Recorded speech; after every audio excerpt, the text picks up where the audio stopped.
नमस्कार दोस्तों, आपका इस वीडियो में स्वागत है और मैं हूं कृतिका शर्मा। तो आज की वीडियो में हम जो कवर करने वाले हैं that is pharmaceutical sectors in Himachal Pradesh. तो इसमें हम बहुत सारी चीज़ें देखेंगे कि किस तरीके से हम अट्रैक्ट कर रहे हैं इन्वेस्टमेंट को फार्मास्यूटिकल सेक्टर में। उसके अलावा क्यों ये हमारे लिए इतना इम्पॉर्टेंट है, किस तरीके के लेवल पर अभी हम खड़े हैं कि हिमाचल प्रदेश में क्या क्या चल रहा है। तो एक जनाब है जिन्होंने कहा कि इस वीडियो को करना है, so right now we are going to do this.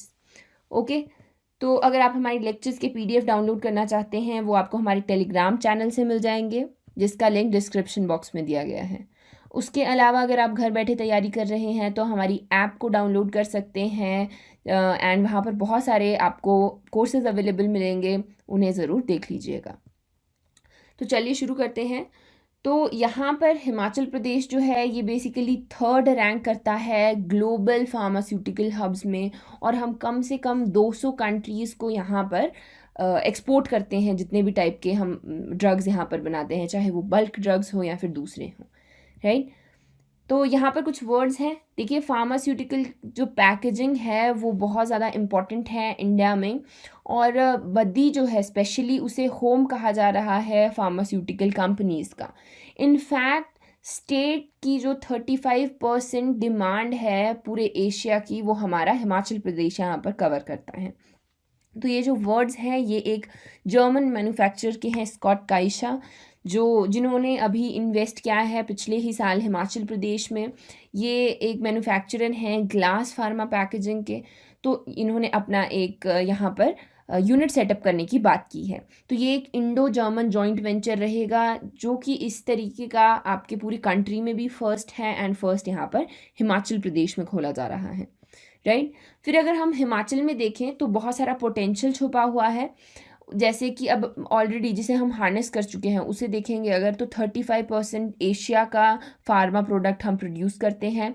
जो फार्मा का फॉर्मुलेशन रहता है इंडिया में 60% उसका हम करते हैं। हमारे पास 300+ फार्मास्यूटिकल यूनिट्स हैं, चाहे उनमें से मेन एमएनसीज जो हैं वो आपकी सन फार्मा है, मॉर्पिन है, या डॉक्टर रेड्डी है, सिप्ला है, रैनबैक्सी है, वो भी हमारे पास यहाँ पर उनके यूनिट्स हैं। दो हमारे पास एपीआई यूनिट्स हैं। So what is API? API pharmaceuticals में इज़ एक्टिव फार्मास्यूटिकल इंग्रेडिएंट। तो बेसिकली बहुत सारे कंपोनेंट्स डलते हैं एक मेडिसिन में, उसमें से एक एपीआई रहता है जो कि बायोलॉजिकली एक्टिव होता है, एक स्पेशल टाइप का बेसिकली ऐसा इंग्रेडिएंट कह लेंगे। तो उसके ये बेसिकली हम चाइना से इंपोर्ट करते हैं, लेकिन इसमें से कुछ यूनिट्स हमारे पास भी हैं जिनमें से 2 हिमाचल प्रदेश में हैं। हम और भी सेटअप करने वाले हैं, उनका हम थोड़ा बहुत आगे देखने वाले हैं। अब अगर हम अपॉर्चुनिटीज़ की बात करें कि कहाँ कहाँ हम एक्सप्लोर कर सकते हैं फार्मा सेक्टर को हिमाचल में, तो बहुत चीज़ें हैं। अभी एपीआई के 2 ही हैं, बाद में और यूनिट्स भी खोले जा सकते हैं। बल्क ड्रग के मैन्युफैक्चरिंग यूनिट्स हम खोलने की बात कर रहे हैं। फूड एंड ड्रग टेस्टिंग है, या फिर वैक्सीन मैन्युफैक्चरिंग यूनिट्स हैं।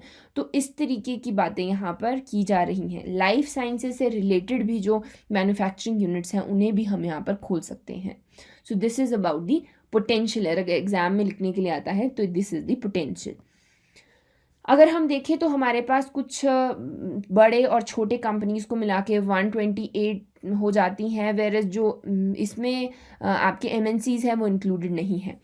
यहाँ पर 50% फार्मास्यूटिकल कंपनीज शिफ्ट की गई हैं हिमाचल प्रदेश को, यानी कि पहले वो कहीं और हुआ करती थी और अब वो शिफ्ट हो गई है हिमाचल प्रदेश को। इसके बहुत सारे रीजंस हैं, वो हम आगे देखेंगे। एमएनसीज़ की बात हमने कर ली ऑलरेडी। रैनबैक्सी, सिप्ला है या फिर आपका डाबर है, तो ये ऑलरेडी यहाँ पर इन्वेस्ट कर चुके हैं एंड प्लांट्स इनके ऑलरेडी एक्टिव हैं। उसके अलावा गुजरात बेस्ड की भी कुछ कंपनीज़ हैं, जैसे आपका टोरेंट फार्मास्यूटिकल्स है, पारस फार्मास्यूटिकल्स हैं, वो भी यहाँ पर हिमाचल प्रदेश में अपने यूनिट सेट करने के लिए प्लान कर रहे हैं। रीजंस अब हम देखें तो मैंने कहा कि बहुत सारी 50% की जो फार्मास्यूटिकल इंडस्ट्रीज़ हैं वो शिफ्ट होकर आई हैं हिमाचल प्रदेश के लिए। तो रीजंस क्या हैं? रीजंस हैं स्पेशल इंसेंटिव पैकेजेस, जो आपका स्टेट ही नहीं सेंटर की तरफ से भी आते हैं। फिर आता है आपका इनकम टैक्स हॉलीडे, यानी कि एक टेम्परेरी टाइम पीरियड के लिए टैक्स को रिड्यूस किया जाता है या एलिमिनेट किया जाता है, तो उसे हम इनकम टैक्स हॉलीडे कहते हैं। बहुत सारे कंसेशंस दिए जाते हैं, सब्सिडीज़ दी जाती हैं, और उनकी वजह से यहाँ पर इन्वेस्टमेंट अट्रैक्ट होता है। सेंट्रल ट्रांसपोर्ट सब्सिडी भी यहाँ पर दी गई है। उसके अलावा एक रीज़न ये भी रहा था कि बहुत सारी कंपनीज़ जो थी वो पंजाब में हुआ करती थी, तो जब खालिस्तान वाला वो इशू बाहर निकल के आता है उस वक्त मैक्सिमम, क्योंकि अनरेस्ट था वहाँ पर, तो सब लोग उठे वहाँ से फार्मास्यूटिकल्स और आ गए आपके हिमाचल प्रदेश में। So this is one of the reasons as well shifting के लिए। अगर हम देखें तो यहाँ पर इंडस्ट्रियल एरिया एक जो बहुत इंपॉर्टेंट है, दैट इज़ आपका बद्दी बरोटी वाला नालागढ़ वाला बेल्ट। तो इसमें क्या होता है कि बहुत सारा एक ही बेल्ट रेवेन्यू जनरेट करता है। अगर हम देखें तो 40,000 करोड़ ये अकेले यहाँ पर जनरेट कर रहा है। उसके अलावा जो टोटल आपके फार्मा यूनिट्स हैं उसका 80% इस बद्दी बेल्ट में ही यहाँ पर सेटअप किया गया है, राइट। और अगर हम टोटल की बात करें तो आप देख सकते हैं कि ये पूरा मैन्युफैक्चरिंग है हमारे हिमाचल का, राइट। इसमें से 57% सिर्फ ड्रग फॉर्मुलेशन बायोलॉजिकल है, वेरएज अगर हम बल्क ड्रग्स देखें तो वो भी 3% है, which is like manufacturing, total manufacturing का 3% सिर्फ बल्क ड्रग्स है। So it's a big deal. फिर अब हिमाचल में ही क्यों इन्वेस्ट करे कोई, तो these are the good points जो हम लिखते हैं, जिन्हें हमने और वीडियोस में भी देखा है। These are mostly generic points जो आप लिख सकते हैं और यही लिखने होते हैं।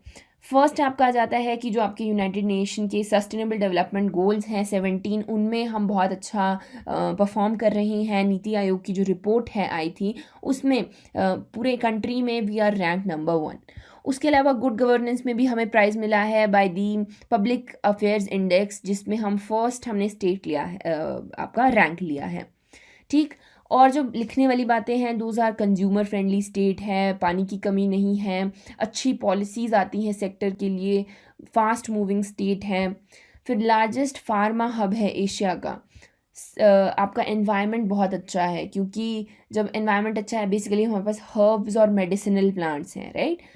एजुकेशनल और टेक्निकल इंस्टीट्यूशंस हैं, चाहे वो आपके फार्मा से ही रिलेटेड हों। हाईएस्ट पर कैपिटा इनकम है, स्किल्ड मैन पावर है, this is very important point, ये ज़रूर लिखना है। इंडस्ट्रियल जो रिलेशंस हैं वो बहुत अच्छे हैं, क्योंकि आगे हमारे रिलेशन मार्केट में रिलेशन होने बहुत ज़रूरी हैं। उसके अलावा पॉलिसीज़ अच्छी आती हैं और फ्रेमवर्क अच्छा बनता है, इसका मतलब इंसेंटिव्स, कंसेशंस और subsidy time to time update की जाती हैं। फिर हम बात करते हैं प्रोएक्टिव गवर्नेंस की, एडिक्वेट लैंड बैंक्स की, लॉ एंड ऑर्डर की, एंड पावर सरप्लस स्टेट है। So these are the points जो आप वहाँ पर लिख सकते हैं। फिर हम बात करते हैं कि किस तरीके की फैसिलिटीज़ हम आने वाले API यानी कि एक्टिव फार्मास्यूटिकल इंग्रेडिएंट के जो मैन्युफैक्चरिंग प्लांट हैं, हमारे पास ऑलरेडी 2 हैं और हम आगे प्रपोज किए हैं हमने, तो हम उन्हें कौन सी फैसिलिटीज़ यहाँ पर प्रोवाइड करने वाले हैं। तो बेसिकली हम इसमें पहले तो इंफ्रास्ट्रक्चर की ही बात करेंगे।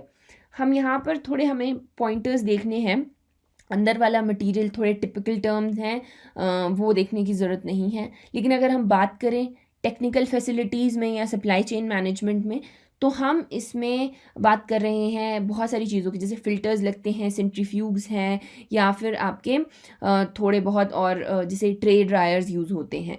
उसके अलावा सप्लाई चेन मैनेजमेंट में अगर हम देखें तो क्रोमेटोग्राफ है या एनालाइज़र है। सो वही टेक्निकल टर्म्स हैं, लेकिन आपको एक आइडिया लेना है कि हम इंफ्रास्ट्रक्चर की बात कर रहे हैं, बहुत सारी चीज़ें यूज़ हो रही है।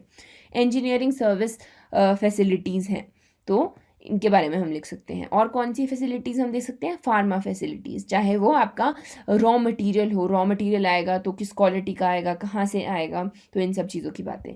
फिर क्वालिटी कंट्रोल फैसिलिटी, यानी कि इंफ्रास्ट्रक्चर जो इसकी टेस्टिंग के लिए यूज़ होगा। अब जब कोई ड्रग बन चुकी है उसका visual, dimensional, mechanical and analytical test होंगे उसको आगे बढ़ने से पहले।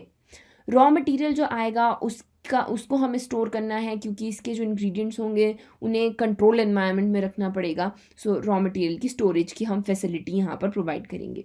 अप्रूवल्स मिलेंगे जो प्रोजेक्ट्स को, वो भी इजी होंगे, ऐसा हमारी स्टेट गवर्नमेंट कहती है, जिन्हें हम PPP यानी कि प्राइवेट पब्लिक पार्टनरशिप के अंडर यहाँ पर इस्टेब्लिश करने की बात कर रहे हैं।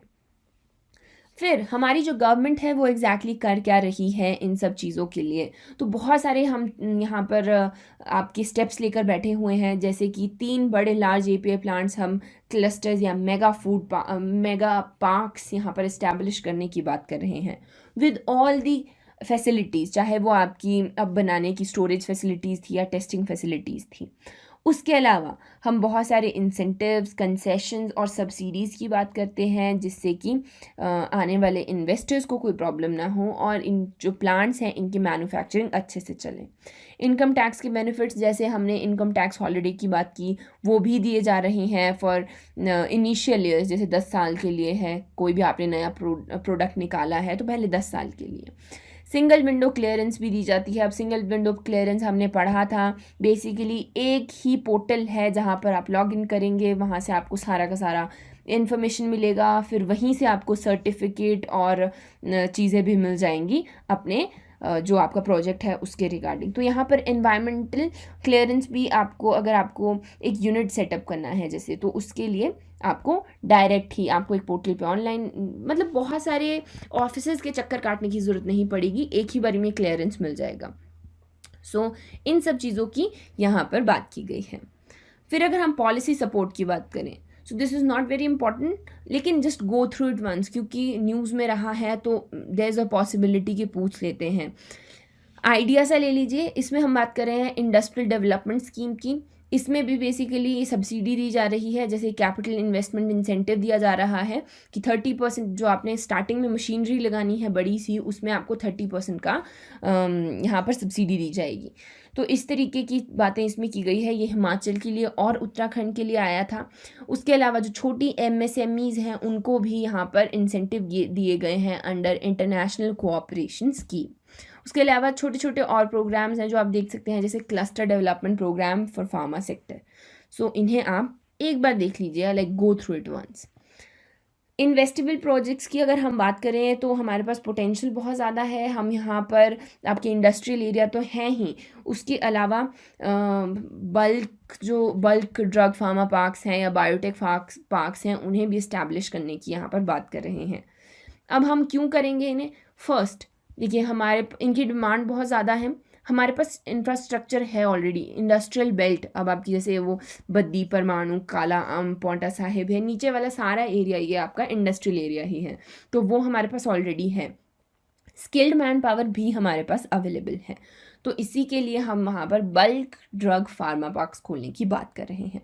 उसके अलावा हमने और भी कुछ यूनिट्स के साथ कोलैबोरेट किया हुआ है, जैसे कि आपका मोहाली आ गया, जहाँ हम रिसर्च एंड डेवलपमेंट पर काम कर रहे हैं, एंड जिसकी वजह से हमारा मैन्युफैक्चरिंग ईजी होगा या फिर हम कुछ नया इनोवेशन वहाँ पर लेके आएंगे। So that is it for today. I hope आपको सेटिस्फाइड होंगे आप इस लेक्चर से। Do let me know in the comments कि कैसा लगा आपको। उसके अलावा कोई और लेक्चर, आप कोई और टॉपिक कवर करना चाहते हैं, so do let me know. All the very best.